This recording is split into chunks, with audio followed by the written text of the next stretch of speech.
How's everybody doing? My name is Anthony Brian Logan, and today we got to talk about the shooting that happened at the Black Lives Matter so-called protest in Austin, Texas, a day or two ago. Now, I think we all know, before I get into it, I think we all know that these protests are not protests. They're really riots, violent insurrections, places of general chaos. We all know that to be true, and I have yet another example of why that's true. Now, let's back up a little bit here to give you some backstory and context, and then I get into the full story. Now, there was a BLM protest, quote unquote, in Austin, Texas. I'm not really sure why Austin, Texas. Maybe because you have all these California liberals moving out there and other liberals in general moving out there, making Austin less like Texas and more like California and the left coast in general. But that's a different story. I digress. There's a BLM event out there in Austin. And of course, they're blocking the streets as usual. A driver is just trying to get through the crowd to get from point A to point B. And he happens upon this little blockade. He's honking his horn. He's not driving through him. He's stopping. He has his brake lights on. He's trying to just get through and, get to his destination. All of a sudden, he's been surrounded by all these people. And the guy who got shot, Garrett Foster, had his rifle pointed at the car. Now, at this point, the details get kind of murky. There's a couple of stories out there. The first story that I heard, which probably is not true, is that Garrett, the guy with the rifle who actually ended up getting shot and died later, the first story is that he shot into the car first with his rifle and missed each shot. Then the driver shot back and hit Garrett, and that's how he died.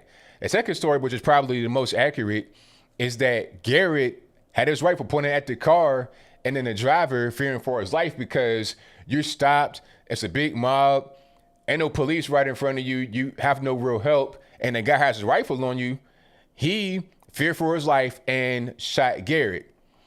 He drives off after Garrett hits the ground, and then somebody in the crowd fires their gun at the car as it's driving off. Now, if you want to see a video, you're not going to be able to see anybody get shot, obviously, but what you're going to hear in the video are the gunshots. I think you're going to hear 5 gunshots and then 3 more. The 5 gunshots could have been from Garrett's rifle, and then the other 3 could have been from the driver. But what's most likely is that the 5 shots you heard from the beginning were from the driver, and then the other 3 were from the person in the crowd firing at the driver as he drove off. I'll link to that in the box below just for your reference. But that's what's going on. The driver is, I think, either in custody or have been questioned by the police. He probably won't get charged because you're fearing for your life in that situation. You're being surrounded. Guys is gun pointed at you. And I heard that the guy, Garrett, who got shot and is dead now, opened one of the driver's doors.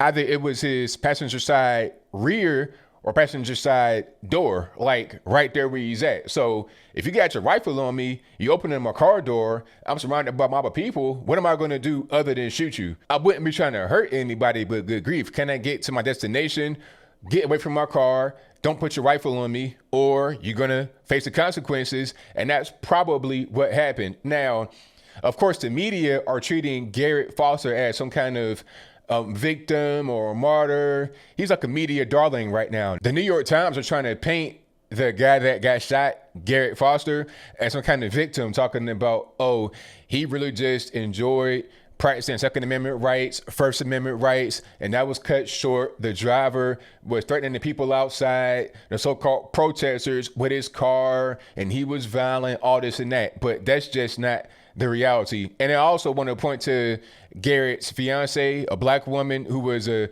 quadruple amputee. Now, I'm not sure how that happened, why she had those limbs removed. I'm reading that it could have been medical malpractice, but I don't know. I have no idea what's going on with that, but they were engaged to be married.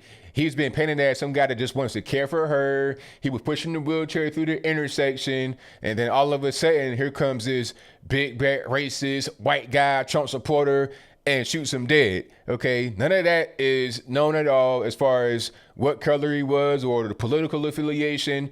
All that we do know and what we have evidence of and what we have statements for is that the driver was driving his car, getting from point A to point B. He stopped by a mob, and then one of the guys has a gun. That's picture, there's videotape, is all that. and then the guy with the gun ends up dead.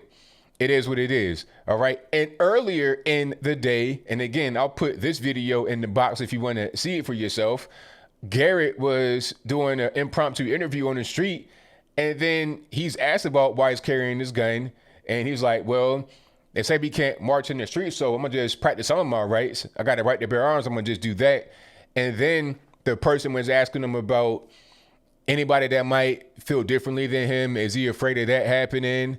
And he was like, nope, they're too. And I got to censor it a little bit here because it's daytime TV or daytime YouTubes. They're too afraid. That's not the word to use. They're too afraid to come out here and do anything. So they're not going to do anything. Speaking about the other side. Well, apparently he was wrong about that. Apparently somebody will do something, as the great Ilhan Omar would say, and now he's dead. So it is what it is, man. You know what? I think these people need to stop, because you're going to find people that are not just going to be victims. I'm not going to just sit there in my car and let you just do whatever you want to me, open my door, point your gun, maybe even shoot me and kill me. I mean, we've seen that happen. There was an incident in Provo, Utah at a Black Lives Matter rally. Provo, Utah, how many black folks live in Provo? Different story. I digress. Anyway, there was a BLM so-called protest, again, riot, insurrection, general place of chaos, where a guy, it was in the same situation. He has his car. He's trying to get through the crowd. He's not running anybody over. He's pretty much stopped. He's trying to inch forward to just go to where he has to go. And somebody from the crowd that was identified and got arrested shot his gun into the car. I think the driver or a passenger may have gotten injured from the gunshot. I don't think anybody died, thank God. But he shot his car and he shot his gun into the car. And then as the car sped away to get away from the person that just shot them or shot at them, somebody else had their gun pointed at the car and could have shot too. So it's like, we know what these people are going to do. We know that if you got guns, especially at night, the Provo situation was in the middle of the daytime. It was broad day. You could see them. But this one was at night. And there's no police right there. There's no real security right there. What are you going to do when the mob is upon you? You're not trying to hurt anybody. You're not trying to do anything. But what's going to happen? These people out there got to stop. Stop blocking traffic. Stop pointing your gun at people for no reason. Just stop it. You need to go home. You're not actually solving anything with this, okay? Why are you out there for 2 months straight in Portland? What have you actually gotten accomplished other than making your city more dangerous, other than getting some kind of federal charge for shining a laser pointer in somebody's eye, trying to blind them, or trying to attack somebody? What have you actually gotten accomplished? I see no progress at all. People on the ground. Now, for Black Lives Matter, the organization, they getting plenty of money. You know, which is kind of weird. People say, ABL, you're not really conservative. You're doing it for the money, please. If I was just a money grubber, if I was a, what they call it, a grifter, as a cool kid say, if I was that, I'd be on the left getting paid buku dinero. You understand what I'm saying? Because Black Lives Matter got paid $20 million in donations in one day after the whole George Floyd kerfuffle. So if I'm trying to get money, that's where it's at on the left. Okay, they dominate the media, they dominate all these NGO type organizations, the UN, the World Health Organization. The real grift, the real money is over on the left. I'm just sitting here talking to you today, just straight from the heart, how I feel. The guy, Garrett Foster, played a stupid game and won an even stupider prize. That's how that goes. All right. So if you want to stay alive, if you don't want to get shot, how about not, false imprisoning people? How about if a driver's on the road just trying to get to your destination, let them pass. Don't block me in my car and then surround my car and then point a rifle at me, open my car door. What are you doing? You're asking to get shot. And in Texas, that should be self-defense all day long. Like I said, stupid games, stupid prizes, but I think I'll leave that right there for now. And what say you? Do you think that Garrett Foster earned what he got?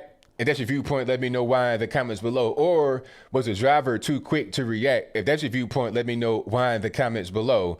Now, if you think the driver was too quick to react, I don't really understand how that makes any sense. You're surrounded. What are you going to do?